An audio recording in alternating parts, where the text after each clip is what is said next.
3월 6일 주일 예배를 시작하도록 하겠습니다. 먼저 기도하겠습니다. 오 성령님 임하여 주옵소서. 성령님 함께하여 주시옵소서. 성령님 이 예배를 주관하여 주시옵시고 받아주시옵시고 연락하여 주옵소서. 오 주님, 우리가 주의 말씀은 진리였고 오직 그 진리만이 우리를 자유케 함을 우리가 알고 있사옵나이다. 하오니 주여, 우리가 주의 말씀을 기도할 수 있는 힘을 부어주시옵시고 주의 말씀을 의존하여서 주의 말씀을 갈망하게 하옵시고 주의 말씀을 앙모하게 하옵시고 우리로 하여금 주의 말씀을 진리임을 아는 것이 실제가 되게 하여 주시옵시고 실체가 되게 하여 주셔서 주의 말씀을 달려갈 수 있는 우리의 생각과 마음, 우리 발길이 되게 주여 은혜 베풀어 주옵소서. 감사드리옵고 예수 그리스도 이름으로 기도드리옵나이다. 아멘. 자, 3월 6일입니다. 3월달도 정말 금방 가는 것 같아요. 눈은 떴다 감아버리면 벌써 한 달이 지나가는 것 같습니다. 저희가 사도행전 12장에 우리가 성령님과 교통하고 교제함으로 인해서 우리에게 기도의 필요성, 또 기도를 어떻게 하면 좋을 건지에 대해서 기도하게 하는, 쉽게 말하면은 이런 것을 일깨워 주신다라고, 성령님과 교통함으로써. 그러다 보니까 우리는 사실은 기도를 때로는 마치 의무감, 또 때로는 기도할 수 있는 자리로 가가 앉는 것 자체가 안 되어지는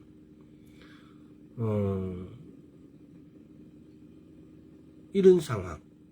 그래서 우리는 지난 시간에도 얘기했지만은 가난하면서 풍요함을 줄 수 있는 것은 기도밖에 없습니다. 죽은 자를 살릴 수 있는 것도 기도밖에 없습니다. 그래서 지난 시간에 처음에 이야기할 때도 기도의 중요성, 기도는 예수 이름으로 하라. 기도하고 구한 것은 받은 줄로 믿으라. 기도하기 전에 먼저 용서하라. 성령 안에서 해라. 정보 기도를 하라. 성령 안에서 자신을 세우라. 이 성령 안에서 기도하는 것은 한마디로 말하면 방언으로 기도하는 거라고요. 또 지난 시간에 이야기했던 것이 기도는 예배의 가장 중요한 법이다. 기도는 인간이 할 수 있는 하나님의 일이다. 또 기도는 기도는 가난함을 풍부함을 채우는 것이다. 기도는 왕권의 권리이다. 이렇게 말씀했습니다. 이엔 방원주 목사님은 기도에 대해서 뭐라고 말씀했는지 한번 읽어보겠습니다. 기도의 능력이 불의 세력을 정복하였으며 사자들의 입을 다물게 하였고 무질서를 평온으로 이끌었고 전쟁을 깃치게 하였다. 또 폭풍우를 일으킨 귀신들을 쫓아내었고 죽음의 쇠사슬을 끊어버렸으며 하늘의 문을 넓혔으며 질병을 고쳤으며 사기꾼을 몰아냈다. 성도들을 멸망에서 보존시켰으며 태양을 머물게 하였고, 이거 여호수아죠.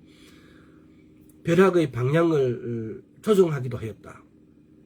기도는 무엇이든지 막을 수 있는 갑옷이다. 가치가 떨어지지 않는 보배이며 결코 고갈되지 않는 광산이기도 하고 구름에 가리지 않는 하늘이며 폭풍에 의해서도 파문이 일어나지 않는 하늘이다. 그것은 수없이 많은 축복의 뿌리요 샘이요 근원이다. 기도가 축복의 샘이요 뿌리요 근원이라고 말씀하십니다. 이것이 이엔 바운즈 목사님이 기도의 목사님이죠. 이렇게 하루에 일어나자마자 3시간, 4시간을 바로 기도할 수 있는 목사님의 말씀이에요. 그래서 우리에게도 이와 같이 이 기도가 습관화되어지는 삶 굉장히 중요합니다. 기도가 우리의 습관화되었을 때 우리가 두려운 게 뭐가 있겠습니까? 주님께서는 우리 보고 구하라 그랬어요. 찾으라 그랬어요. 마태복음 7장, 또 누가복음 11장입니까? 보면은 찾으라 구하라.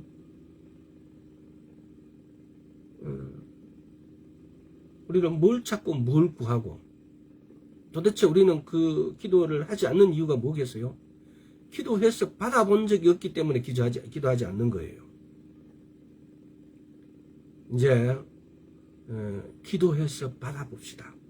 기도가 하나님이 살아계시고 역사하시는 하나님을 기도를 통해서 우리가 확인하고 기도를 통해서 그분하고 교제하고 교통하는 겁니다. 자, 오늘은 기도에 대해서 응답받는 기도의 7단계를, 이건 오늘 것은 케네시 해긴 목사님이 말씀을 주로 해서 이 기도에 우리가 보면은 기도에 뭐 7만 가지 뭐 응답받았다 하는 목사님도 있고 뭐 진짜 많아요. 많은 분들이 기도에 응답받고 응답받는 기도 또는 기도는 이렇게 하라 저렇게 하라. 아마 책을 그 책의 종류를 대로 아마 어떤 분량을 이렇게 계산해 보면 수천 통 수만 톤이 될 줄은 몰라요. 그렇게 우리 선조들은, 우리보다 앞선 사람들은 기도의 중요성을 이야기하고 말하고 기록해놓고 죽으시고, 너무나 많은 사람이 그 길을 따라가고 했는데 우리는 그 발자취를 전혀 못 따라가고 있어요. 그래서 이번만큼은 우리가 기도는 이런 것이다, 살아 역사하시다 한다는 걸 우리가 체험하고 경험해보고 꼭 실천해서 그런 상황을 경험해 보도록 합시다. 응답받는 기도의 7단계. 하나님의 말씀에 근거하여 기도 생활하자. 이 7가지 원리를 성실하게 실천하면 언제든지 기도 응답을 확신할 수 있다. 그러면 여러분 여기에다가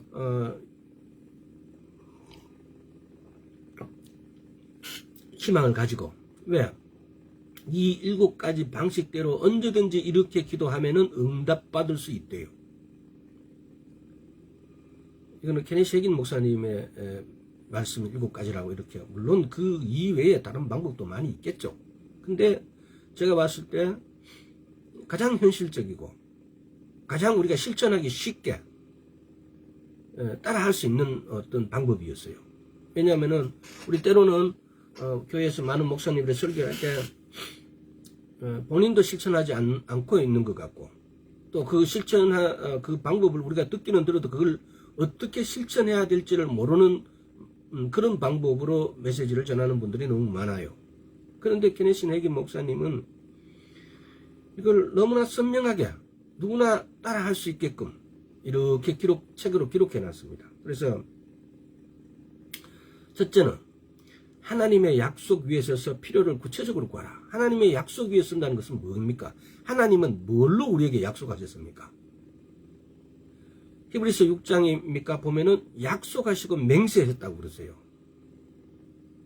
뭘로요? 하나님의 말씀으로. 하나님께서는 하나님의 말씀으로 우리에게 약속해 주시고 맹세해 주셨어요. 하나님께서 약속한 것만 아니라 또 맹세를 하셨어요. 히브리서 6장 한번 펴볼까요?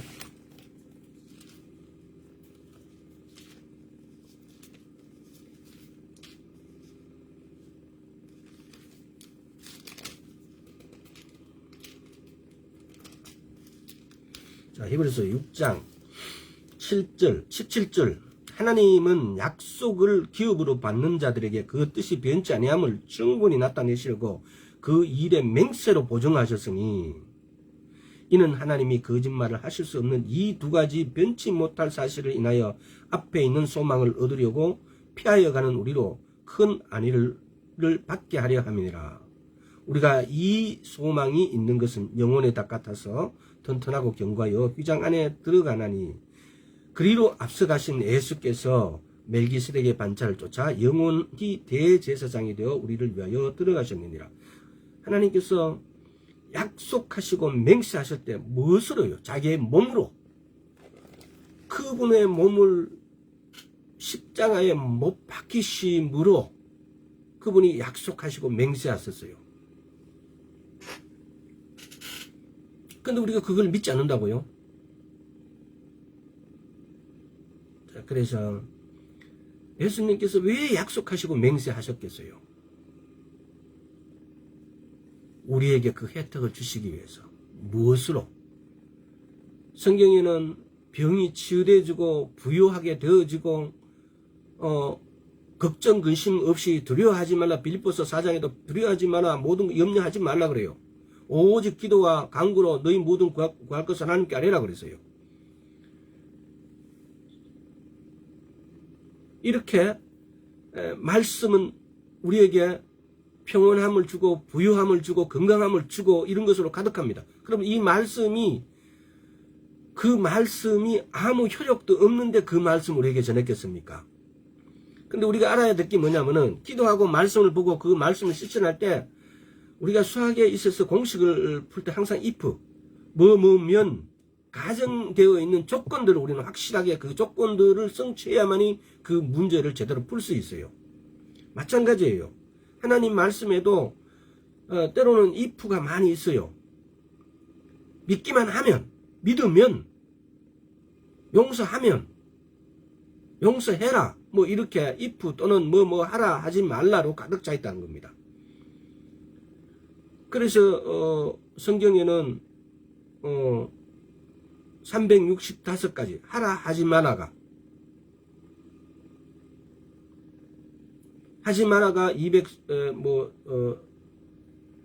48개 뭐 하라가 그 나머지 숫자 이것으로 가득 차 있다는 겁니다. 왜 우리가 말씀을 이렇게 중요하게 뼈대를 이렇게 딱 우리 마음에 새기지 않고 말씀을 그냥 이렇게 대수롭지 않게 생각하는지 우리의 출발점은 여기 굉장히 문제가 있는 것 같아요, 사실은. 그래서 오늘 첫째는 뭐냐면 하나님의 약속에 있어서 필요를 구체적으로 구하라 그래요. 이거는 하나님께 응답받기를 원하는 것이 무엇인지 정확하게 또 그 다음에 응답에 대한 분명한 약속하시는 성경 말씀을 찾는 거예요. 우리는 기도할 때 그냥 기도하는 게 아니고 우리가 응답받기를 원하는 것이 무엇인지를 정확하게 우리가 인지하고 그 다음에 우리가 응답받는 내용을 성경 말씀에서 찾아라는 겁니다. 그래서 성경 말씀에 내가 어떤 병에 걸렸으면 그 어떤 병에 치유한다는 말씀이 기록되어 있는 것. 이사야서 53장, 마태복음 8장 17절입니까 19절입니까 17절 뭐 이거 베드로전서 2장 24절 이런 데 보면은 이사야서 53장에서 하시는 말씀을 그대로 기록되어 있어요. 그러면은 이사야서 53장에서 내용들을 베드로전서 2장 24절에서도 그걸 반복을 했어요. 마태복음 8장 17절에서도 그 치유한다는 내용이 이렇게 기록되어 있어요. 그 나중에 시간 나면 한번 찾아보세요. 내가 몸이 어떻게 아프면 그걸 이렇게 하면은 낫는다, 치유될 것이다 라고 그런 구절들이 정확하게 이렇게 기록되어 있다는 겁니다. 그러면 그 구절을 찾아가지고 그걸 붙잡고 기도한다는 겁니다. 왜? 하나님 말씀은 히브리서 6장에서 약속하시고 맹세하셨다고 그래요. 하나님 스스로 자기 말을 번복할 수가 없어요. 하나님이시잖아요. 우리도 우리 말을 번복하면 양심이 아프고 찔리고 이거 좀 부끄럽고 이런데 하나님이시잖아요. 하나님은 말씀 약속하시고 맹세하셨다고 그래요. 그래서 하나님은 번복하실 수 없는 분이세요. 그런 분이 말씀을 해서 기록해 놨어요. 그럼 그 말씀은 요한복음 1장 14절에 말씀이 육신이 되시면 그 말씀은 예수 그리스도예요. 우리는 이런 사실들을 가지고 이 말씀이 예수 그리스도의 자신이에요. 또 예수 그리스도는 하나님 자신이세요. 번복될 수 있는 게 아니에요. 변화될 수 있는 게 아니에요. 이것이 우리의 믿음이에요. 때로는 2-3시간 기도하면서 자신의 무엇을 위해 기도하고 있는지 모르는 사람 있어요. 근데 그것보다는 단 5분을 기도하더라도 명확한 사실, 내가 받기를 원하는 것이 무엇인지, 또 그 받기를 원하는 것이 성경에 어디에 기록되어 있고 그 기록된 말씀을 붙잡고 기도하는 것. 단 5분을 기도하더라도 그 기도가 오히려 이루어진다는 겁니다. 그 기도가 우리가 기도해야 될 방법이라는 겁니다.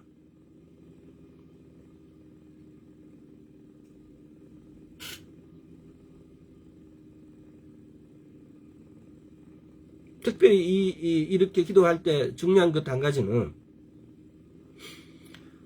내 받는 것, 내가 받아야 되는 것에 대해만 너무 심하게 욕심이 가가지고 하나님과의 친밀함이 훼손되지 않도록, 하나님이 어떤 분이시라는 거, 하나님은 하나님 아버지 되심, 우리의 하나님하고 어떤 우리의 관계성, 하나님의 약속하시고 맹세하신 하나님, 그분은 하나님이시라는 거, 이런 친밀함이 또 훼손하지 않도록. 왜냐하면 우리는 보면 너무 지나치게 자기 욕심 때문에 주위의 사정에 우리가 눈이 감기울 때가 많아요. 때로는 우리 마음에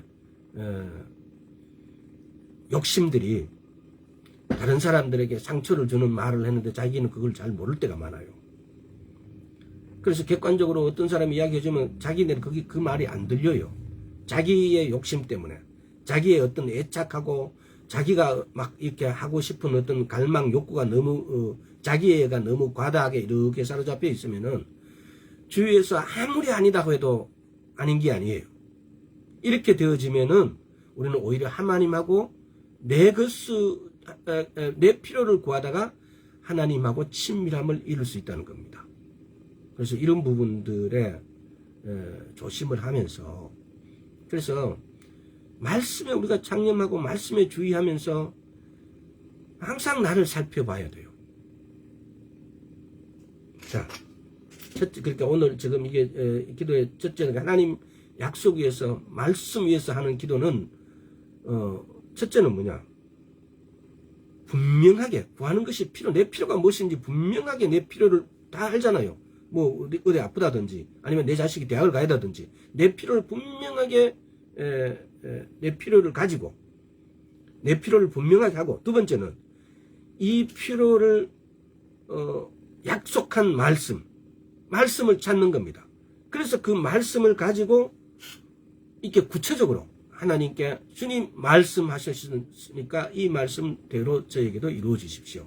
대신에 지난 시간에 이야기했잖아요.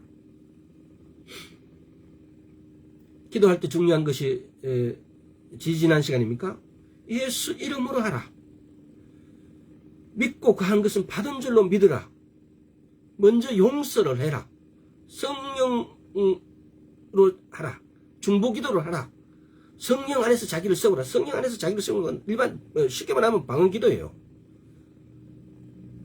이런 기도의 6가지 중요한 사실들을 인지하고 여기서 떠나지 말도록, 벗어나지 않는 상태에서, 그래서 기도를 구체적으로 한다. 응답받는 기도의 7단계 첫째가 뭡니까? 구체적으로 기도하자는 겁니다. 하나님 말씀의 약속 위에 서서 구체적으로, 말씀 위에 선다는 것은 뭘 말합니까? 내가 필요한 구절을 성경에서 찾아서 그 구절을 붙잡고 기도하다는 겁니다. 이게 첫째입니다. 자, 두 번째 단계. 첫째 단계를 조금 더 세밀하게 한번 살펴보도록 하겠습니다. 말씀을 따라 기도하라. 믿음은 하나님의 뜻이 무엇인지 드러난 곳에서 발생한다. 믿음은 하나님의 뜻이 무엇인지 드러난 곳에서 발생한대요. 하나님의 말씀은, 하나님의 뜻이 뭐겠어요? 하나님의 말씀은 하나님의 뜻이에요. 따라서 우리가 응답받기를 원한다면 말씀을 찾는 것입니다. 말씀으로 기도하는 것입니다. 다시 말하면 믿음은 하나님의 뜻이라는 겁니다. 우리가 믿음 이렇게 하는데 믿음의 방법, 종류 또는 믿음의 여러 각도를 이렇게 보면은 이런 것들이 이렇게 전혀 다른 것 같은 내용이기도 하고, 때로는 종류가 너무 많아서, 방법이 너무 많아서 우리한테 오해를 불러일으킬 수도 있습니다. 그러나 히브리적 관점이란 게 그런 거예요. 의미적이에요.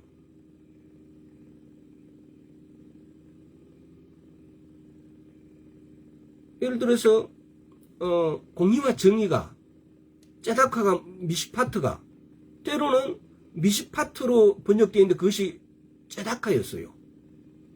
또는 째다카였는데 그것이 미시파트였어요. 왜? 짜다카 안에, 공의 안에는 정의가 이렇게 포함되어 있어요. 다시 말하면 공의 안에 정의가 포함되어 있기 때문에 정의가 공의가 될 수도 있다는 겁니다. 이게 히브리적 관점이에요. 예, 미스파트와 짜다카를 시간을 한 번 정도, 한 번 나눴나 두 번 나눴던 것 같으니까 그걸 다시 한번 찾으셔가지고 공의와 정의를 이렇게 한번 살펴보세요. 하나님이 히브리적 관점이라는 것은 그렇게 의미적이라는 거. 우리가 생각하는 서론, 본론, 결론, A 이꼬르 B 이꼬르 C다 라는 이런 관점이 아니고 공의적인 개념 안에 정의가 안에 들어가 있기 때문에 그래서 이런 의미적이라는 거. 즉 하나님의 말씀이 드러나 있는 곳에서 시작되기 때문이다. 우리가 구하는 것은 약속해 주시는 하나님의 말씀, 생각만이 아닌 마음까지 확실하게 새겨 놓아야 된다. 하나님의 말씀이 드러나 있는 곳에서 시작된다. 믿음이, 하나님의 뜻이. 이 말을 쉽게 말하면은 하나님의 뜻은 하나님의 말씀이에요. 그래서 우리는 말씀 붙잡고 기도하는 거. 다시 말하면은 이것을 좀 더 우리의 것으로 만들기 위해서는 우리가 이것을 묵상하는 거. 하나님의 말씀을 묵상하는 거. 하나님 말씀을 묵상하지 않으면은 그 뜻의 깊이를 또 그것을 내 것으로 만들기가 굉장히 어려워요. 근데 하나님의 말씀 붙잡고 묵상이라는 것은 쉽게 말하면 묵상 자체가 think over 이렇게 자꾸 숙고하는 거예요. 그 말씀이 과연 이렇게 이게 이런 뜻인가 저런 뜻인가 이렇게 내 마음속에서 이렇게 굴리는 거예요.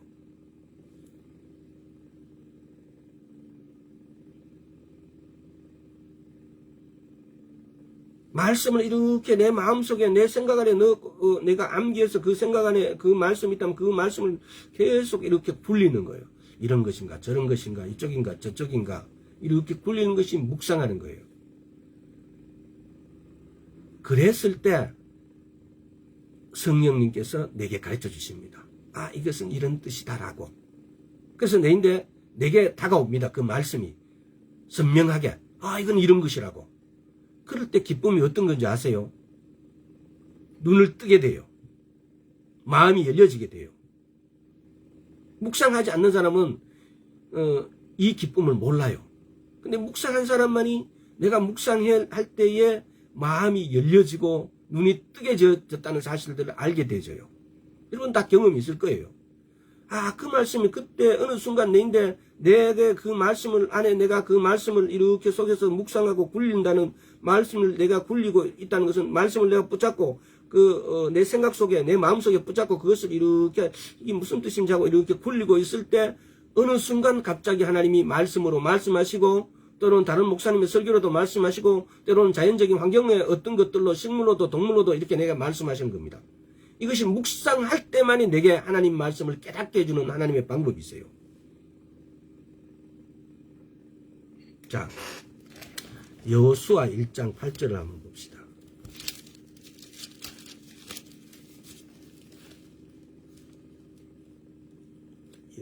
하나님께서는 뭐라고 하셨는가, 어떻게 묵상하라고 하셨는지 한번 보세요.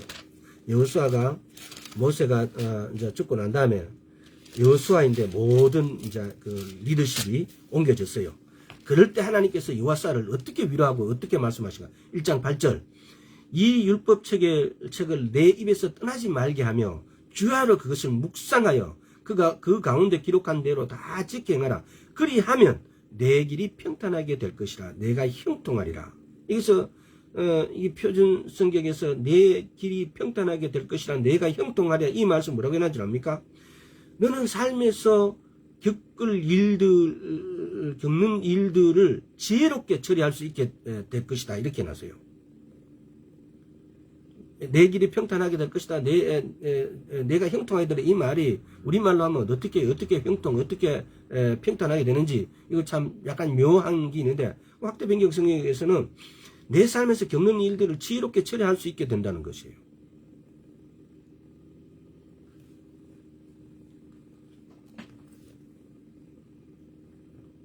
또는 또 다른 번역들은 삶에서 일어나는 일들을 현명하게 처리할 수 있게 될 것이다. 이렇게도 번역되어 있어요.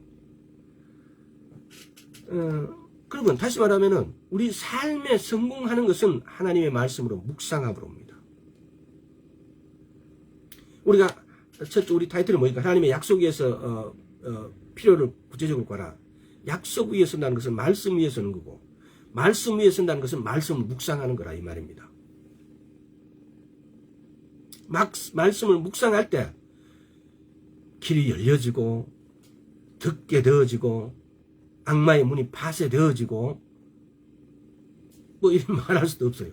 아까 전에 처음에 읽었던 전바이어츠의 말씀을 기도할 때 그런 일이 생겨진다고요. 우리가 말씀을 묵상할 때 이렇게 이럴 때 기도의 문이 기도의 목적들이 내가 기도하는 데는 필요가 있고 목적이 있을 거 아닙니까? 그 뜻이 열려지고 또 악한 사단의 모든 것들이 파쇄되어진다고요.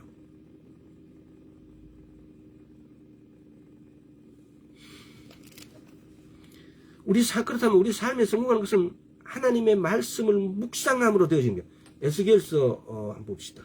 에스겔서 2장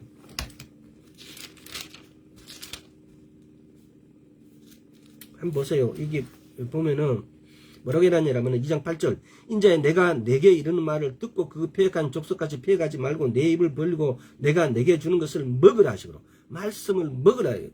우리는 이 말씀을 보면은 여기서 보면 8절에서 그죠 말씀을 듣고 내가 네게 이르는 말을 듣고 읽고 먹으라는 겁니다. 입을 벌리고 막 이게 말씀을 우리가 듣고 읽고 먹는 거예요. 3장에서 1절에서 3절 읽어볼까요?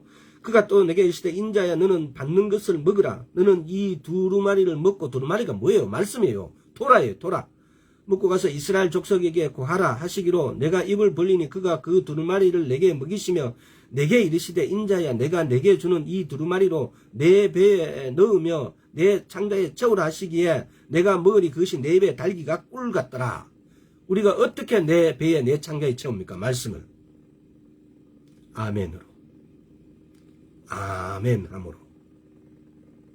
그래서 그 말씀을 읽고 듣고 암기해서 그래서 이것을 굴리는 거 이것이 묵상하는 거예요.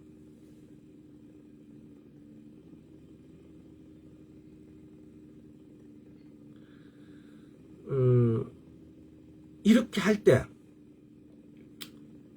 의심을 만드는 어떤 사단들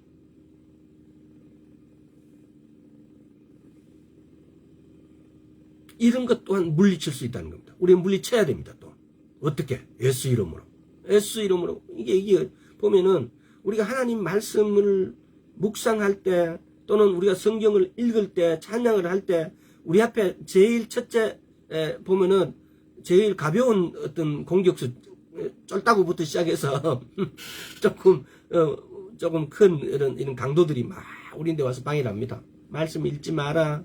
다른 거 더 재밌는 유튜브 봐라. 또 말씀 읽으려고 하기만 하면 그놈은 마누라정이가 아니면 그러면 신랑이 와서 쩍쩍거려요. 뭐라고? 다른 거 하자고 막 귀찮은 소리 하고 짜증내고 막 그래요. 그 사람이 와이프가 또는 남편이 사탄이 아니라 다 그런 건 아니겠지만은 또 자녀들이 그렇게 사단이 이용한다는 겁니다. 그랬을 때 우리가 어떻게 현명하게 대처하는 거 여러분들 다 이제는 아실 겁니다. 어떻게 하는 것이 현명하게 대처하는 것인지.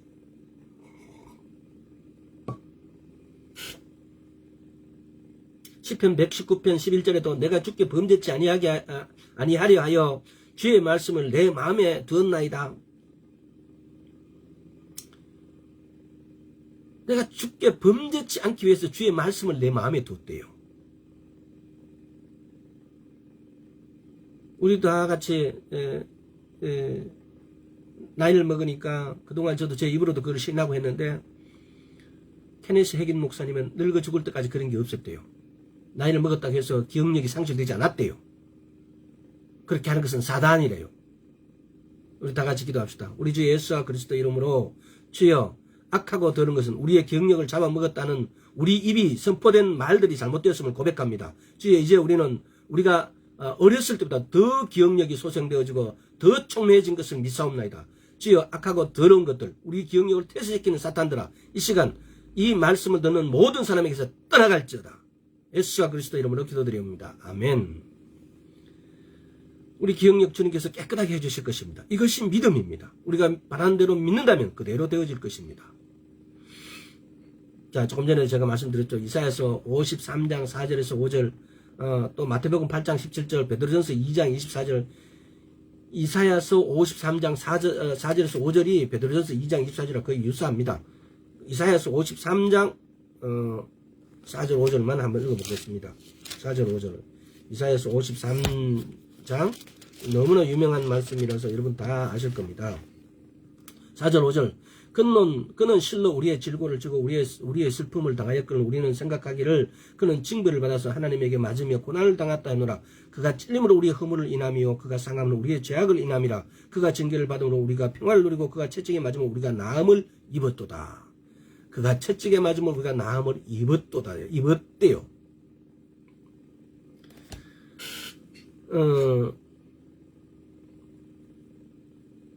두 번째, 마귀에 맞서 성령의 검을 사용하라. 하나님의 말씀을 마음과 생각에 굳게 지킬 때, 우리 하나님의 말씀 보면은 마태복음에서 보면 우리가 하나님 말씀을 어떻게, 성령의 검을 어떻게 사용할까요? 성령의 검이 도대체 뭘까요? 이런 것을 보면은 성령의 검이 뭔지를, 성령의 검, 성령겸에 이렇게 많은 말씀을 하는데, 근데 그 검이 도대체 뭔지 그걸 어떻게 사용하는지 몰라요, 사람들이. 안 해요. 또 알아도 이걸 잘 안 해요. 자, 마태복음 4장. 성령의 검이 뭔지를 여러분인데 오늘 확실하게 이렇게 말씀드릴 테니까 이제 성령 검을 좀 사용합시다, 우리도. 자, 마태복음 4장 4절 한번 보세요. 예수께서 대답하여 가시되 기록되었을 때 사람으로 떡으로만 살 것이 아니고 하나님의 입으로 나오는 모든 말씀으로 살 것이라 하셨느니라 하시고. 자, 7절에서 11절까지 예수께서 이르시되 또 기록되었을 때 주 너희 하나님의 시험치 말라 하였느니라 하신대. 마귀가 또 그를 데리고 지극히 높은 산으로 가서 천한 만국과 영광을 보여 가로되 만일 내게 엎드려 경배하면 이 모든 걸 내게 주라. 이에 예수께서 말씀하시되 사단아 물러가라. 기록되었을 때 주 너희 하나님께 경배하고 다만 그를 섬기라 하였느니라. 기록되었을 때. 성령의 검이 뭐냐? 하나님의 말씀이세요. 말씀이요. 그래서 기록되었을 때 이 하나님께서 이렇게 말씀하셨다라고. 기록되었을 때, 4절에 기록되었을 때 사람이 떡으로만 살 것이 아니요 하나님의 입으로 나오는 모든 말씀으로 살 것이라. 또 7절에 기록되었을 때 주 너희 하나님을 시험치 말라 하였느니라. 또 10절에 기록되었을 때 주 너희 하나님을 경배하고 다만 그를 섬기라 하였느니라. 예수님께서는 이렇게 마귀인데 시험을 받을 때 40일 동안 금식하고 난 다음에 이런 시험을 받았어요. 40일 금식 기도 해본 사람이 있어요, 우리 중에서. 근데 어떤 목사님은 40일 기도 2번 했음이라고 자기 명함에 퍼가 다니더라고요. 얼마나 비성경적입니까? 그렇게 했을 때 이미 모든 칭찬을 사람에게서 다 받아봤습니다. 그분은 그렇게 해서 그걸 해서 뭘 내세우려고 했는지 모르지만은 그 대단한 걸 하고 왜 그렇게 다 까먹어버릴까요? 여러분, 헌금도 제발입니다. 이름 좀 쓰지 마세요. 봉투에다가. 그렇게 해서 주고 하고 봉투에 이름 나면 이미 상급을 이 땅에서 다 받아버렸어요. 대신에 내가 다른 사람의 중보가 필요하다, 도움이 필요하다면 그걸 쓰세요. 이렇게 중보해 주십사라고.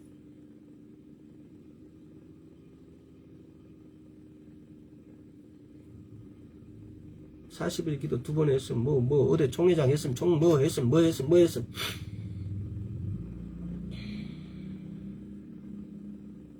기가 찹니다. 하여튼 성령의 검을 사용하는 것은 말씀을 사용하는 겁니다. 말씀을 사용해. 기록됐을 때 마귀야 떠나가라. 기록됐을 때 마귀야 너 예수님이 하는 방법 그대로 우리가 기도할 때 나중에 또 하겠습니다만은 예수님은 어떻게 기도하셨고 바울은 또 어떻게 했고 디모데는 어떻게 했고 바울이 성경에 13가지를 기록했다고 그래요. 세 가지를. 바울은 박문진 목사님이나 케네세긴 목사님만 기도 열심히 한 게 아니고 가장 모범은 예수 그리스도세요. 그분은 어떻게 기도했고 바울은 어떻게 기도했고 베드로는 어떻게 기도했고 이게 우리인데는 연구해 볼 필요가 있잖아요. 그래서 응답받는 기도는 우리가 어떻게 하는가 지금 오늘 아주 핵심들을 이렇게 기록해 놓은 걸 제가 이렇게 여러분께 전하는 것이니까 이거 우리 따라 해야 됩니다. 기도에 관한 책이 수십 권이고 수백 권이고 수천 권이에요. 다 볼 수 없어요. 하지만은 몇몇 케네시 해긴 목사님, 이엠 바운지 목사님 이런 분들이 쓴 책은 교과서예요. 그냥 쉽게 말하면. 그래서 이분들의 말씀을 중심으로 말씀을 전하고 있으니 여러분 이것은 내가 단지 내 지식으로 전하는 것이 아니고 그 목사님들의 지식을 내가 대신 대변해 주고 예수 그리스도께서는 어떻게 했다는 걸 내가 대변해 주는 뿐이에요. 내 지식이 아니에요. 그래서 성령의 검을 사용하라. 기록된 말씀을 사용하라 이 말입니다. 이것이 성령의 검이라는 겁니다. 마태복음 18장 19절도 한번 볼까요? 마태복음 펴놨으니까.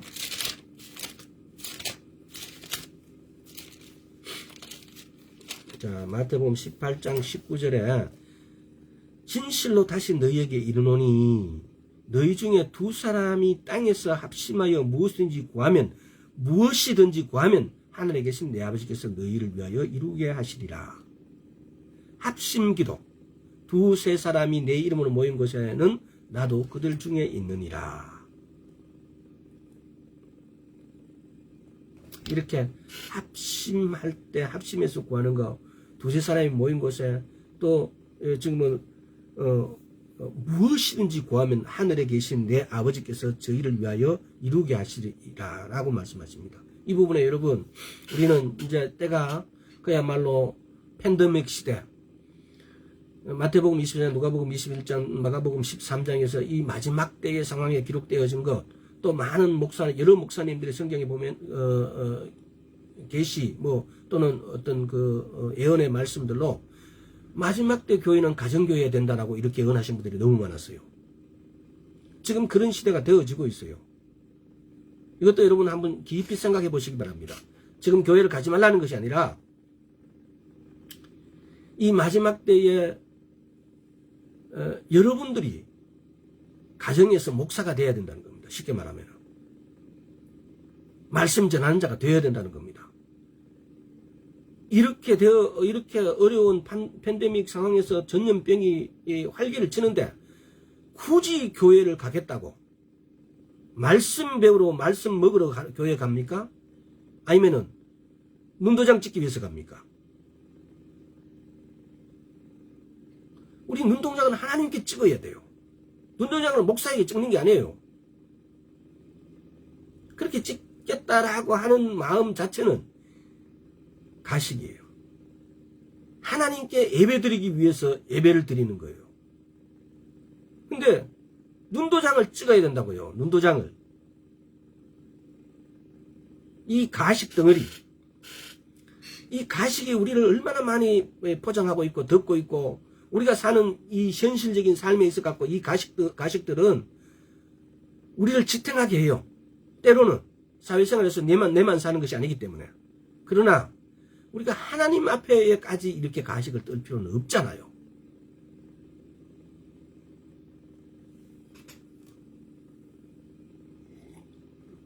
제가 하는 말이 다 정답은 아닙니다. 그래서 여러분 예배를 지난 시간에 기도가 예배의 가장 중요한 요소라고 말씀했잖아요. 기도는 예배의 중요한 요소예요. 우리가 모여서 합동 예배를 드리는 건 굉장히 중요해요. 방금 읽은 말씀 보시라도 보세요. 무엇이든지 구하라 그 하늘에 계신 내 아버지께서 저희를 위하여 이루게 하실까. 두세 사람이 내 이름으로 모인 곳에는 나도 그들 중에 있느니라. 두세 사람 모인다는 것은 우리가 예배를 드리고 예배의 장소가 필요하고 히브리인들이 이스라엘 사람들이 가는 곳마다 그들의 회당을 먼저 짓는 것은 10사람이 있으면 무조건 회당부터 짓는데요. 그렇게 하는 이유는 바로 이 말씀이에요. 두세 사람이 내 이름으로 모인 곳에 나도 그들 중에 있노라고. 그 하나님을 모시기 위해서. 그래서 예배의 처수가 필요한 거예요. 근데 마지막 때는 이 팬데믹 때문에 또 우리의 가정이 하나님 앞에 1차적인 교회예요. 여러분, 교회가 가할, 회중, 어느 순간 교회의 건물이 되어버렸고, 어느 순간 이게 이상한 방향으로 흘러가가지고 교회는 예수 그리스도의 영을 담고 있는 우리 몸이 성전이고 교회인데 예배당을 지어놓고 거기다가 성전이라고 그래버려요. 처치. 그건 건물이에요. 원래 교회는 총회, 가할, 우리 사람들의 내 안에 그리스도와 당신 안에 그리스도와 만나지는 곳이에요. 이것이 교회예요. 근데 어느 순간 교회가 처치가 되어버렸어요. 처치는 건물을 말해요.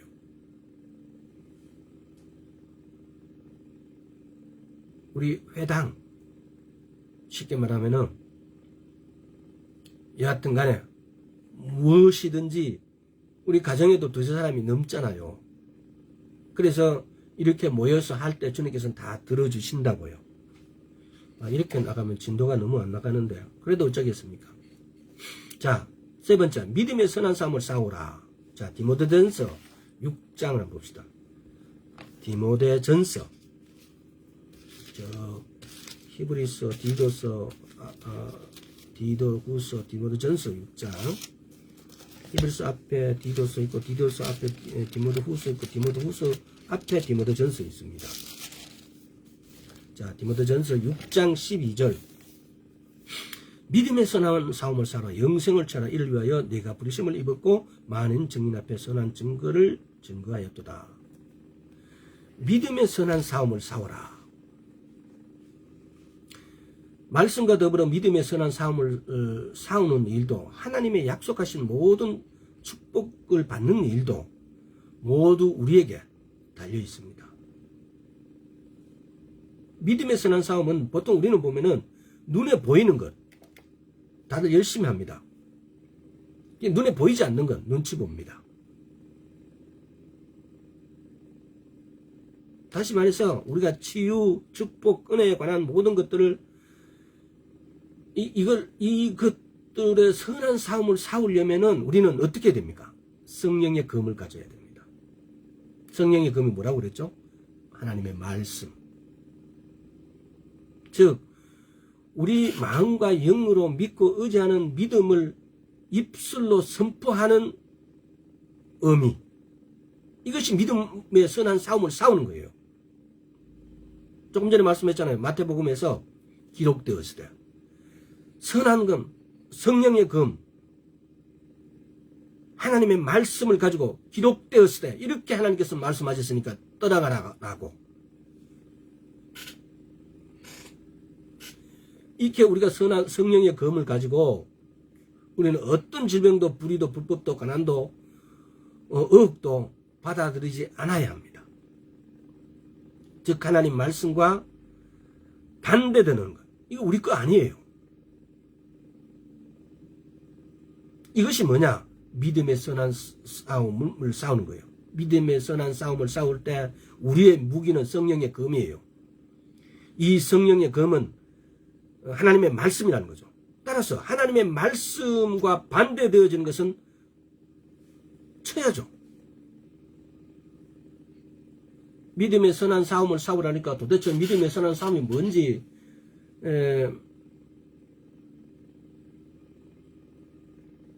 선명하게 여러분 기억하십시오. 믿음의 선한 싸움은 성령의 검으로 싸운다. 즉 하나님의 말씀으로 기록되었을 때 이렇게 우리가 입으로 선포하는 것이 믿음의 선한 싸움이라는 겁니다. 기록되어서 하나님께서 이렇게 말씀하셨다. 그러니까 악하고 더러운 것을 떠나갈지어다. 예수 그리스도 이름으로 명하노라. 라고 하는 것이 우리가 믿음의 선한 싸움을 싸운다는 겁니다. 응답받는 기도 첫째에서 하나님의 약속 위에 서서 필요를 구체적으로 구하라 라고 했습니다. 그런데 말씀을 따라 기도하라. 두 번째 마귀에 맞서 성령의 검을 사용하라. 믿음의 선한 싸움을 싸워라. 이 세 개 달력 합치면 그건 거예요.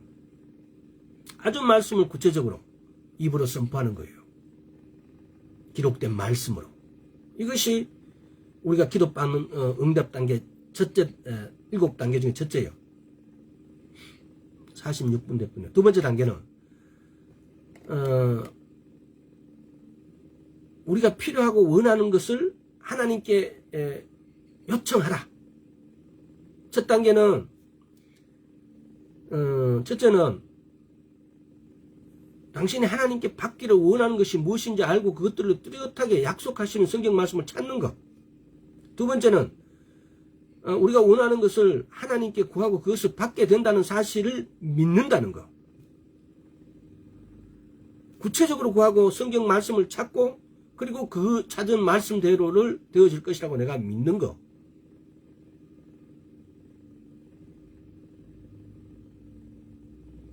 이것이 자 마태복음 6장 32절 봅시다. 비슷비슷한 것 같은데 약간의 차이는 있죠.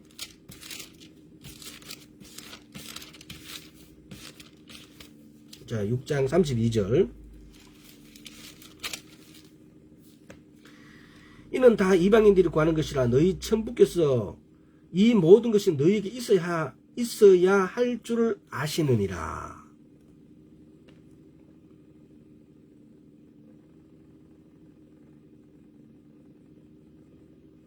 하나님께서 우리에게 있어야 될 줄을 아신대요. 그래도 요한복음 16장, 마태복음 7장에도 마찬가지예요. 7장에도 7절에 보십시오. 구하라 그러면 너희가 주실 것이요. 찾으라 그러면 찾을 것이요. 문을 두드리라 그러면 너희에게 열릴 것이다. 구하라고 찾으라고 두드리라고요. 요한복음 16장에도 봅시다. 자, 요한복음 16장 23절 24절. 그날에 너희가 아무것도 내게 묻지 아니하니 내가 진실로 너희에게 이르노니 너희가 무엇이든지 아버지께 구하는 것을 내 이름으로 주시리라. 지금까지 너희가 내 이름으로 아무것도 구하지 않았으나 구하라 그래야 하면 받을 것이요 너희 기쁨이 충만하리라. 어떻게 하라고요? 구하라고요. 우리가 원하는 것을 하나님께 요청할 때 이렇게 구하라고요. 먼저 선명하게 말씀을 찾고 그 말씀을 믿는 것. 먼저는 말씀을 찾는 거죠. 또 기도할 때는 지난 시간에 말씀하셨죠. 기도하기 전에 뭐라고? 용서를 구하라고요. 용서하라고요.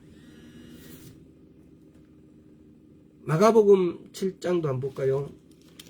다 찾아 마가복음 7장 7절에서 8절 다 비슷한 말씀입니다.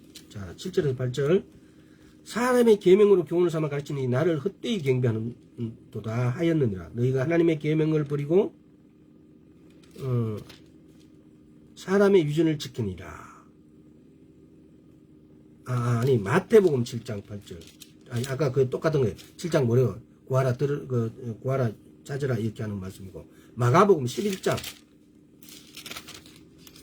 23절에서 24절 똑같은 거예요. 내가 진실로 너희에게 이르노니 누구든지 이 산 들려 바다에 던지우리라 하며 그 말하는 것이 이룰 줄 믿고 마음에 의심치 아니하면 그대로 되리라. 그러면 내가 너희에게 말하노니 무엇인지 기도하고 구하는 것은 받은 줄로 믿으라. 그리하면 너희에게 그대로 되리라. 자, 우리가 원하는 바를 하나님께 요구를 할 때 첫째는 뭐냐? 감각적 지식에 근거한 어떤 지식, 진리를 믿겠느냐? 아니면 성경에 게시된 진리를 믿겠느냐는 겁니다. 우리는 자신의 감각적 감각이 아닌 즉 사단의 말 대신 하나님의 말씀을 믿어야 한다. 고린도 후서 4장 4절. 그러니까 우리는 대부분이 망치는 것이 뭐냐? 우리의 느낌, 감각 이런 걸 믿어버리고 자기도 모르게 하나님이 그렇게 말씀하셨다고 믿어버리는 겁니다. 또는 우리인데 계시, 환상 뭐 이런 것이 이렇게 받는다라고 이렇게 생각해서 그것이 하나님의 것으로 그냥 인정해버린다는 겁니다. 가장 중요한 것은 기록된 말씀을 기록되었을 때 반드시 말씀을 확인하십시오. 반드시 그 말씀과 배치되는지 안 되는지를 확인해야 됩니다. 자, 고린도후서 4장 4절. 그 중에 이 세상 신이 믿지 않은 자들의 마음을 혼미케 하여 그리스도의 영광의 복음의 광채가 비치지 못하게 함이니 그리스도는 하나님의 형상이니라. 감각적인 이 세상 신이 믿지 않은 자들의 마음을 혼미케 하여, 마음을 혼미케 한대요. 그리스도의 영광의 복음의 광채가 비치지 못하게 함이니, 그리스도의 영광의 복음의 광채를 비치지 못하게 함이니 그리스도는 하나님의 형상이라. 지금 이렇게 될 때 영적 세계는 물리적이기도 물질적이지도 않다는 겁니다. 영적인 세계. 하지만 우리에게 필요한 모든 것이 하나님의 말씀을 통해 영적인 세계에서 우리에게 공급되어집니다. 영적인 것이 물리적이지도 물질적이도 아니지만은 영적인 것은 그러나 하나님의 말씀을 통해서 우리의 모든 것이 공급되어진다는 겁니다. 지금 여기서 고린도후서 4장 4절에서 그 중에 이 세상 신이 믿지 않은 자들의 마음을 혼미케 하여, 이 세상 신 사단은 쫄개들, 응? 그리스도의 영광의 복음을 광채가 비치지 못. 우리는 늘 여기에 속습니다. 내가 예수 그리스도를 믿으니까 나 요새 교회에 열심히 다니고 막 이렇게 하니까 내 성령이 충만해 있다라고, 그래서 내게 이런 느낌을 주고 이렇게 예를 들어서 암시를 주고 막 이렇게 모두게 하는 것들이 성령님이 하는 것이다. 내게 꿈을 주고 환상을 주고 막 이렇게 하는 것이 모든 것이 성령님이 주신 것이다라고 착각하게 해버리는 겁니다. 지금 이 말씀이 그런 거예요. 이 세상 신이 믿지 않은 자들의 마음을 혼미케 하여 그리스도의 영광의 복음의 광채가 비치지 못하게 하면 그리스도는 하나님의 형상이니라. 이거 여러분들 저도 그런 경우는 몇 번 당해봐서 알아요. 뭐냐면요, 이런 거 안 당한 사람 아무도 없을 거예요. 우리에게 있는 욕심, 우리가 막 이렇게 살아가는데 우리가 살아있다는 것은 우리에게 욕심이 있다는 겁니다. 뭔가를 하고 싶은 게 있다는 겁니다. 욕망이 있다는 겁니다. 뭔가가 우리가 욕구가 있다는 겁니다. 또 우리 삶 속에는 우리의 절실되게 필요 되어지는 것들이 반드시 존재해요. 특별히 우리 여성들은 보면은요, 요즘도 그런 사기꾼들이 많잖아요. 자녀들이 뭐 어떻게 핸드폰이 이렇게 고장나 이렇게 되니까 자비를 보내달라든가 이렇게 해서 그냥 판판히 속아요. 손에 계시는 노모들, 자기 아들을 서울에 이렇게 유학을 보냈다든지 뭐 또는 이렇게 서울에서 살고 이렇게 하면요, 그 사기꾼들이 근데 전화해가지고 그 할머니인데 아들이 지금 이렇게 돼갖고 막 경찰서에 가 잡혀져 있다, 벌금이 500만원 필요하다, 1000만원 필요하다 이러면 할머니들 뒤도 뭐 옆에 생각할 것도 없이 가서 은행 가서 돈 찾아가 보내요.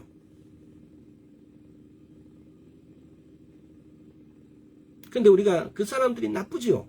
근데 우리가 생각해야 할 것은 뭐냐,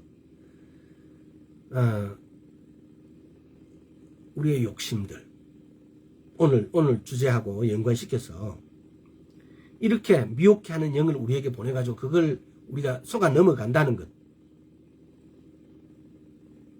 우리가 이러지 않도록 하나님께 감각적인 지식에 근거하는 게 아니고 계시된 하나님의, 성경에 계시된 하나님의 말씀에 근거하자고요. 그럴 때만이 우리가 이 악한 사단에게 속지 않는다는 겁니다. 자, 로마서 4장 17절을 한번 볼까요? 로마서 4장 17절.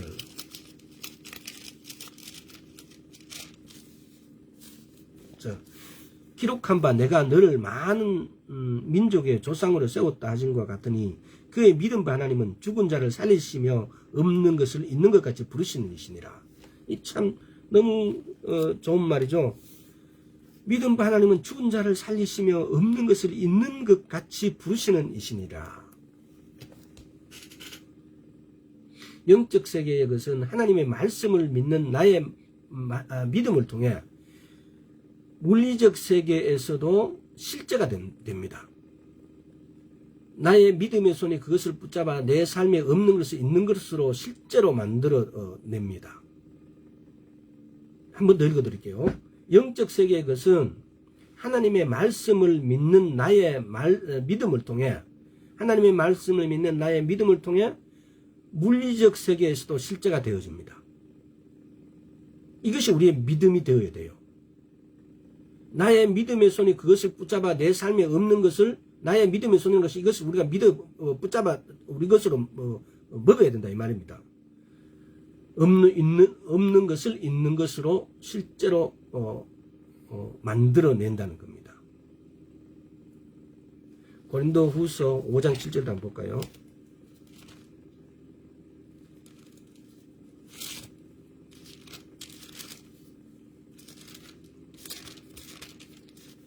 고린도후서 5장 7절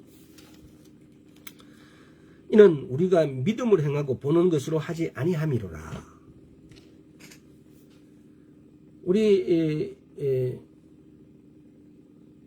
우리는 보는 것으로 행하는 것이 아니고 믿음으로 행하는 사람이 되어야 됩니다. 이것이 믿는 자예요.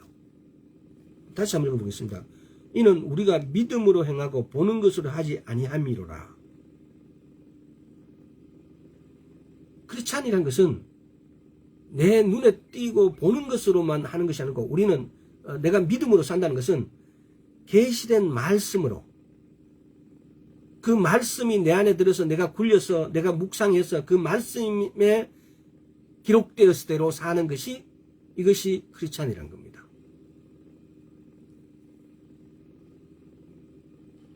로마서 3장 4절에서 보면은 사람은 다 거짓되되 오직 하나님은 참되시다 그랬어요.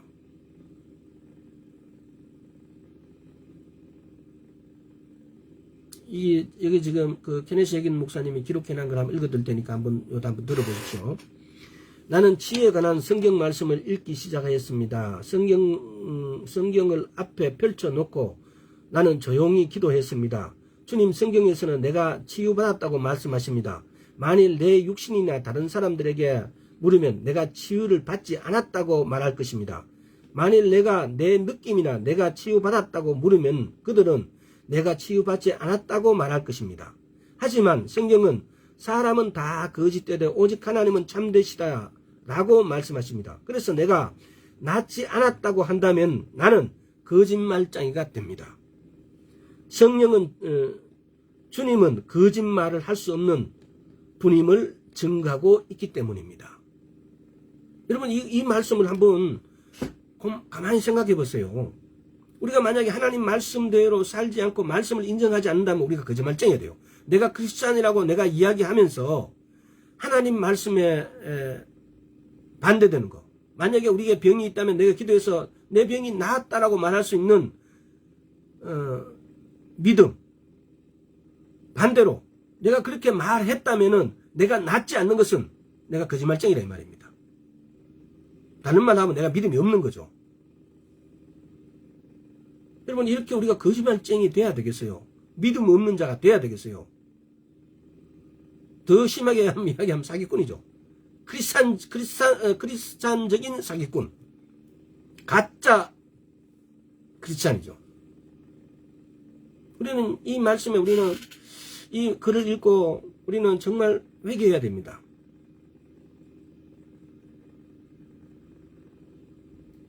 우리가 병이 걸렸을 때, 여러 가지 병이 걸렸을 때, 우리는 과연 기도로 나은 적이 있는지, 지금도 병이 있다면 내가 그걸 기도로 나을 수 있는 기도를 할 수 있는 건지, 내가 믿을 수 있는 건지, 내가 과연 크리스찬인 건지, 만약에 내가 이것도 못한다면 어떻게 휴거되겠습니까?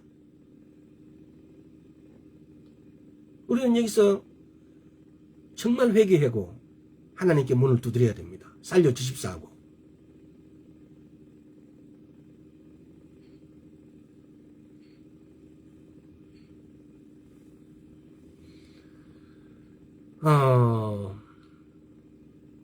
그래서 우리는 우리가 치유받은 것을 하나님께 감사드릴 수 있는 감사 기도를 해야 됩니다. 또 내가 부유해졌다고, 내 부유하게 되어진 걸 감사는 하나님께 감사 기도를 해야 됩니다. 그냥 감사합니다라고 해서 이게 되어지는 게 아니고, 지금 이렇게 말씀 전해왔던 과정을 그대로 믿는 믿음, 또 내가 믿는 믿음이 하나님께서 기록되어진 그대로 기록되었을 때, 주님 나는 이렇게 부자가 되었네요. 주님 기록되었을 때 나는 이렇게 치유가 되었네요. 라는 믿음으로 우리는 주님께 감사를 하는 겁니다. 사람들은 보는 것을 믿으려고 하지만 하나님께서는 보는 것을 믿으라고 하지 않습니다. 되어진 것을 믿으라고 했습니다.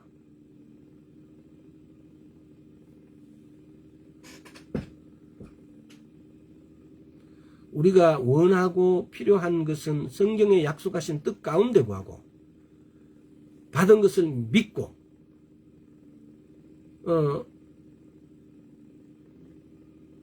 그러면은 하나님께서는 우리의 그 필요를, 그것이 무엇이든지 간에, 아까 전에 읽었잖아요. 그것이 무엇이든지 간에 그 주님께서는 우리의 필요를 채워주십니다.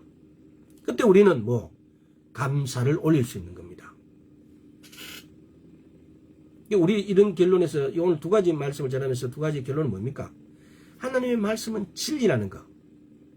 우리의 지식적인 어떤 이런 지식이 아니고 하나님의 계시된 말씀은 진리라는 것. 그래서 우리는 기록되었을 때라고 그 기록되어진 것을 선포할 수 있습니다. 입으로 선포하는 것. 이것이 우리가 해야 될 일들이에요. 이것이 응답받는 비결이에요. 자, 오늘 두 가지를 했습니다. 여러분 말씀을 다시 한번 듣고 이제 이걸 우리가 실천에 옮겨서 우리가 그냥 허상인 크리스찬이 아니고 하나님의 것은 내 것이라고, 그것을 내가 얼마든지 내 필요를 채움으로 하나님께 영광을 돌릴 수 있는 사람, 진짜 크리스찬이 되자는 겁니다. 오늘 말씀을 통해서 여러분 우리는 진짜 크리스찬이 됩시다. 하나님의 말씀은 공중에 떠 있는 것이 아니고 우리 손아귀에서 잡읍시다. 하나님의 말씀은 그대로 사실, 실제와 실체화 된다는 사실을 우리는 믿어야 됩니다. 이것이 믿음입니다.